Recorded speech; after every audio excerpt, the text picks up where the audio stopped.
من بعد تصريحات أحمد القندوسي اللي قال فيها إن سبب فشل انتقال زين الدين بالعيد للنادي الأهلي إن كان عايز يتفرض عليه وكيل معين، بدأت كل من ينتمي لنادي الزمالك والصفحات الزملكاوية تطلع تقول إن هو ده النادي الأهلي وهي دي مبادئ النادي الأهلي، والرشاوي والمحسوبية والكلام ده كله واتهام النادي الأهلي بالفساد.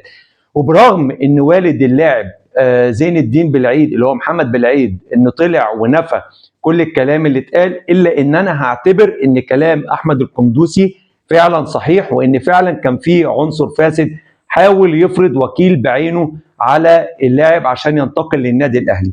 وخلينا نتفق ان اي منظومه في الدنيا بتبقى عباره عن مجموعه عناصر، العناصر دي هي اللي بتدير المنظومه.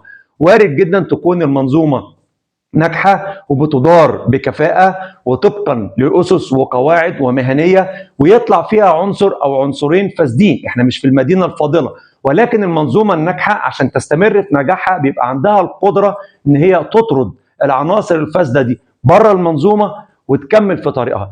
هو ده النادي الاهلي. النادي الاهلي دايما شعاره الاهلي فوق الجميع.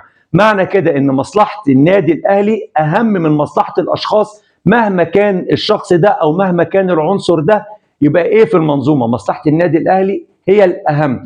وبالتالي لما حد بيخل عن القاعده دي، الاهلي بيبقى قادر ان هو يطرد العنصر الفاسد ده او يخلي العنصر الفاسد ده بره المنظومه وبيكمل في طريقه. وبالتالي لو تواجد في النادي الاهلي عنصر زي كده فامر عادي وارد يحصل، ولكن الاهلي قادر على انه هو يخرج العنصر ده بره النادي الاهلي. ولكن انا عاوز اسال بقى المنظومه الزملكاويه، هل حد عرف الفلوس اللي اتخصمت من شيكابالا عشان يتسدد بيها غرامته لنادي السبورتنج لشبونه راحت فين؟ محدش عرف ومحدش هيعرف.